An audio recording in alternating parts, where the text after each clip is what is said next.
খাতা যদি না থাকে তাহলে যোগ্য অযোগ্যটা কিভাবে শিক্ষামন্ত্রী এবং এসএসসির চেয়ারম্যান বুঝছেন, এটাই আমাদের প্রশ্ন। একদিকে পুলিশ মন্ত্রী নেতাজি ইন্ডোরে ভাষণ দেবেন, আরেকদিকে পুলিশ মন্ত্রী তার পুলিশকে দিয়ে শিক্ষকদেরকে মার খাওয়াবেন। এটাই এখন এই পশ্চিমবাংলার রাজনৈতিক সংস্কৃতিতে পরিণত হয়েছে। বিকাশবাবুকে আইসোলেট করে যদি যোগ্যদের চাকরি বেঁচে যায় তাহলে আইসোলেট করুন, কোনো অসুবিধা নেই তো। বিকাশবাবুকে চারটে বেশি গাল দিলে যদি যোগ্যদের চাকরি বেঁচে যায় তাহলে তাও দিন, তাতেও কোনো অসুবিধা নেই।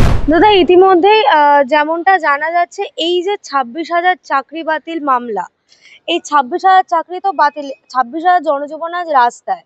ঠিক সেই জায়গায় মুখ্যমন্ত্রী নেতাজি ইন্ডোরে একেবারে হুঁশিয়ারি দিয়েছিলেন যে তিনি একেবারে রয়্যাল বেঙ্গল টাইগারের মতন লড়াই করবেন। আমরা তার রয়্যাল বেঙ্গল টাইগার মতন লড়াই দেখলাম, সেই পুলিশ মন্ত্রীর পুলিশই লাঠি মারছে, অনেক কিছু দেখলাম। আজকে সেই শাসক দলেরই নেতৃত্বে শিক্ষামন্ত্রী যিনি ব্রাত্য বসু এবং এসএসসি চেয়ারম্যান, তাদের সাথে চাকরিহারাদের বৈঠক আছে। সেই বৈঠক থেকে কি জট কাটবে কোথাও না কোথাও, কি মনে হচ্ছে? এসএসসির চেয়ারম্যান যখন বৈঠকে আছেন তখন যদি পরীক্ষা দিয়েছিলেন যে চাকরি প্রার্থীরা যারা পরীক্ষা দিয়েছিলেন তাদের সবার ওএমআর শিট, যেটা পরীক্ষার খাতা, সেই খাতাটা যদি বার করে দেন এবং সেটা কোর্টে প্রডিউস করেন, যে খাতা দেখলে বোঝা যাবে যে কারা যোগ্য এবং কারা অযোগ্য, সেইটা প্রডিউস করে দিলেই তো ঝামেলা মিটে যেত। খাতা তো নেই। খাতা যদি না থাকে তাহলে যোগ্য অযোগ্যটা কিভাবে শিক্ষামন্ত্রী এবং এসএসসির চেয়ারম্যান বুঝছেন, এটাই আমাদের প্রশ্ন। হাইকোর্ট, সুপ্রিম কোর্ট বারংবার এই প্রশ্ন করেছে, দীর্ঘদিন ধরে মামলা চলেছে, প্রতিবারই এইটা বলা হয়েছে যে যোগ্য এবং অযোগ্যটা আলাদা করে বুঝছেন কি করে। সিবিআই কিছু তথ্য দিয়েছে ইত্যাদি ইত্যাদি, তাহলে সিবিআই এর তথ্যর বাইরেও যদি কেউ থেকে থাকে, ওএমআর শিট ছাড়া কি করে বোঝা যাচ্ছে যে কে যোগ্য এবং কে অযোগ্য? এবং আমরা নেতাজি ইন্ডোরের মিটিং এ দেখেছি যে সেখানে কলেজের কয়েকজন অধ্যাপক তারা গিয়ে আমরা যোগ্য ব্যাচ ঝুলিয়ে বসেছিলেন। কেন বসেছিলেন বলতে পারবো না। আমরা দেখেছি যে নেতাজি ইন্ডোরের ভেতরে বাইরে নানা রকম পাল্টা কথা এসছে, একদল বলছেন ওরা অযোগ্য, একদল বলছেন ওরা অযোগ্য ইত্যাদি। এই কোনোটাই পশ্চিমবাংলার জন্য খুব ভালো ছবি নয়, এবং এই গোটাটা হচ্ছে রাজ্যের শাসক দল তার নির্দেশে, কারণ তার নির্দেশেই ওএমআর শিট সেটাকে নষ্ট করে দেওয়া হয়েছে। কেন? যাতে অযোগ্য যারা তৃণমূলের নেতাদেরকে টাকা দিয়ে চাকরি পেয়েছেন, যারা এই চাকরি চলে যাওয়ার পর তারা যদি দল বেঁধে তৃণমূল নেতার বাড়ি থেকে কলিং বেল বাজান যে এবার টাকাটা ফেরত দিন, তাহলে তৃণমূল নেতারা সম্ভবত দিদিকে বলতে ফোন করেও সাহায্য পাবেন না। সেই জন্যে তাদের চাকরি বাঁচানোর জন্য, সরকারের মুখ বাঁচানোর জন্য এটা আলাদা করা হয়নি। ফলে আজকে মিটিং তো হলো, কিন্তু মিটিং থেকে কি ওএমআর শিট ওখানে ফেরত দেওয়ার কথা হলো? মিটিং থেকে কি কারা যোগ্য কারা অযোগ্য তার নীতি নির্ধারণের কোনো মাপকাঠি ঠিক হলো? সেটা জানতেই তো আমরা অপেক্ষা করছি। কিন্তু এই যে আপনি বললেন ওএমআর শিটের কথা, এই ওএমআর শিট তো কোথাও না কোথাও গিয়ে নেই, এমনটাই তো জানা যাচ্ছে বিভিন্ন জায়গা থেকে। তাহলে সেই জায়গায় দাঁড়িয়ে মুখ্যমন্ত্রী কি করে সেই ইন্ডোরে যে বৈঠক হয়েছিল সেখানে বলেন যে আমি প্রথমে যোগ্যদেরটা দেখছি, তারপরে অযোগ্যদেরটা ভেবে দেখবো? মুখ্যমন্ত্রী কি বলেন তার দায় তো মুখ্যমন্ত্রীকেই নিতে হবে। আমরাও নেতাজি ইন্ডোরের মিটিংটা থেকে এই প্রশ্নের উত্তরই খুঁজছি যে যোগ্য এবং অযোগ্য যে বাছাইটা তৃণমূল করবে বলে ভেবেছি, সেই বাছাইটা কিভাবে হবে। কিন্তু মুখ্যমন্ত্রীর কথা যে আসলে মুখের কথাই হয়ে যাবে সেটা বোঝা যাচ্ছিল যে সেদিন যারা ওখানে মাইক ধরে তাদের জীবন যন্ত্রণার কথা বলেছেন, সেই শিক্ষকদেরও পরের দিন রাস্তায় পুলিশ যেভাবে আক্রমণ করেছে, নিরস্ত্র শিক্ষক যারা নিজেদের জীবন যন্ত্রণা নিয়ে ডিআই অফিসে গেছিলেন যে আমি আমার পরিবার আমার সমাজ সবটা কিভাবে বাঁচবে তার রাস্তা আমি চাই খুঁজে বার করতে, লক্ষ লক্ষ মানুষের জীবন যেখানে বাজিতে লেগে গেছে, 25,752 শিক্ষক তাদের পরিবার সহ তো প্রায় লক্ষাধিক মানুষ, সেইটা যখন বাজিতে লেগে গেছে তখন পুলিশ যেভাবে আক্রমণ করেছে তাতে বোঝা যায় যে এই তৃণমূলের দুটো মুখ। একদিকে পুলিশ মন্ত্রী নেতাজি ইন্ডোরে ভাষণ দেবেন, আরেকদিকে পুলিশ মন্ত্রী তার পুলিশকে দিয়ে শিক্ষকদেরকে মার খাওয়াবেন। এটাই এখন এই পশ্চিমবাংলার রাজনৈতিক সংস্কৃতিতে পরিণত হয়েছে। আচ্ছা দাদা, আমরা দেখতে পেয়েছিলাম যে এই যে মুখ্যমন্ত্রী অর্থাৎ মাননীয় মমতা বন্দ্যোপাধ্যায়, তিনি একাধিকবার বিকাশ রঞ্জন ভট্টাচার্যকে টার্গেট করেছিলেন। তিনি শেষ পর্যন্ত বলেছিলেন যে বিকাশ রঞ্জন ভট্টাচার্যকে আইসোলেটেড করা উচিত। তাহলে ঠিক সেই জায়গায় দাঁড়িয়ে সরকার কি কোথাও না কোথাও বিকাশ বাবুর থেকে ভয় পেয়েছে? বিকাশবাবুকে আইসোলেট করে যদি যোগ্যদের চাকরি বেঁচে যায় তাহলে আইসোলেট করুন, কোনো অসুবিধা নেই তো। বিকাশবাবুকে চারটে বেশি গাল দিলে যদি যোগ্যদের চাকরি বেঁচে যায় তাহলে তাও দিন, তাতেও কোনো অসুবিধা নেই।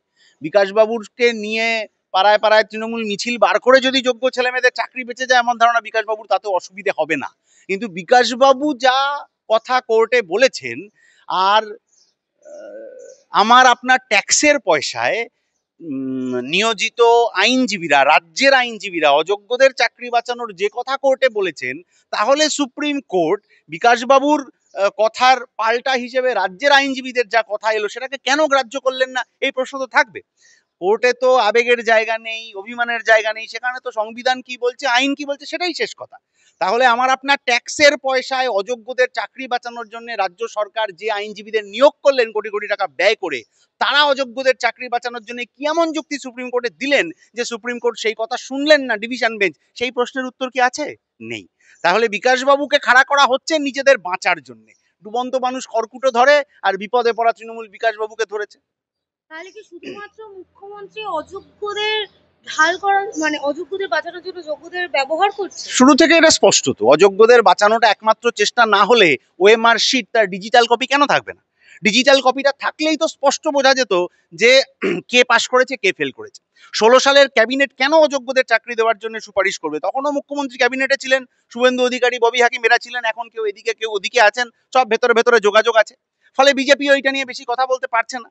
ফলে লড়াইটা সাধারণ মানুষের সাথে, যন্ত্রণা বিদ্ধ সাধারণ মানুষ যারা চাকরি করেছেন এতদিন, পরিবার পরিজন নিয়ে একটা মোটামুটি ভালো জায়গায় থাকার চেষ্টা করছেন, আরেকটু ভালোভাবে বাঁচার চেষ্টা করছিলেন, সেই মানুষগুলোর সাথে আজকে এই রাষ্ট্রের লড়াই লেগে গেল, কারণ তৃণমূল এই চোরেদেরকে বাঁচানোর চেষ্টা করছে। আচ্ছা দাদা, এই যে তুমি এক্ষুনি বললে এই যে ফিরহাদ হাকিমের কথা, ফিরহাদ হাকিমের প্রসঙ্গে এই যে ডিআই অফিস ঘেরাও যে অভিযান হয়েছিল, ফিরহাদ হাকিম যে মন্তব্য করেছে যে এই যে ডিআই অফিস ঘেরাও অভিযান, এটা নাকি বাম এবং অতিবামদের একটা রাজনৈতিক অভিসন্ধি। বাম এবং অতিবামরা তো বলেনি নারদার ভিডিওতে হাত পেতে টাকা নিতে। বাম এবং অতিবামরা তো এটা বলেনি যে 25,752 জনের চাকরি যায় যাক, কিছু অযোগ্য লোককে চাকরিতে ঢুকিয়ে দিতে হবে। বামেরা কি সারদা নারদায় পয়সা খেতে বলেছিল, না গরু পাচার কয়লা পাচারে পয়সা খেতে বলেছিল? কেউ কিচ্ছু বলেনি তো। কলকাতা কর্পোরেশনে এত শূন্য পদ, সেখানে কেন নিয়োগ হচ্ছে না সেটা বামেরা বলেছিল। রাজ্যে কেন শিল্প হচ্ছে না সেটা বামেরা বলেছিল। চোরেদেরকে জেলে ভরতে হবে, যোগ্য মানুষকে হচ্ছে যে চেয়ারে বসাতে হবে, এটা বামেরা বলেছিল। ফলে বামেরা যেটা বলে সেটা সাধারণ মানুষের ভালোর জন্য বলে, আর বামেরা কখনো মানুষের মধ্যে ধর্মজাত নিয়ে ভাগাভাগি করে না। মাননীয় ববি হাকিম যা মন্তব্য কিছুদিন আগে টিভি মিডিয়াতে করেছেন, ওটা আসলে বিজেপির হাতে অস্ত্র তুলে দেওয়া, যে ভাই আমি লোপ্পা বল দিলাম, তুই 6 মার, তুই আর আমি ভাগাভাগি করে ক্ষীর খেয়ে নেব। এই রাজনীতি কোনোদিন বামেরা করেনি। কিন্তু দাদা একেবারে অন্যদিকে আমরা যেটা দেখতে পেয়েছি, এই যে বৈঠক এত কিছু, কিন্তু নিটফল তো জিরো। নিটফল জিরো মানে কাদের জন্যে? যারা যোগ্য চাকরি প্রার্থী তাদের জন্য ফলাফল শূন্য। আর তৃণমূলের নেতাদের পকেট তো শূন্য নয়, তৃণমূলের নেতাদের পকেট তো ভর্তি। মূল কথাটা হচ্ছে দুর্নীতি, যেটা হাইকোর্টের রায়ও আছে, সুপ্রিম কোর্টের রায়ও আছে, ওইটা পিছনে চলে যাচ্ছে।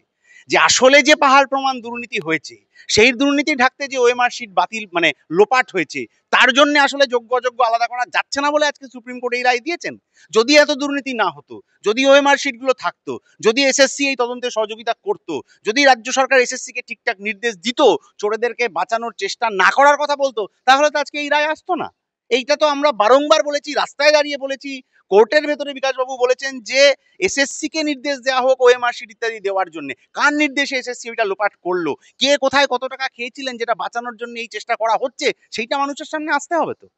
আচ্ছা দাদা, এই যে প্রাক্তন বিচারপতি অভিজিৎ গাঙ্গুলি, জাস্টিস অভিজিৎ গাঙ্গুলি, তিনি রীতিমতন এই চাকরি প্রার্থীদের জন্য রাস্তায় নেমে গেলেন, এই পুরো বিষয়টাকে আপনি কিভাবে দেখছেন?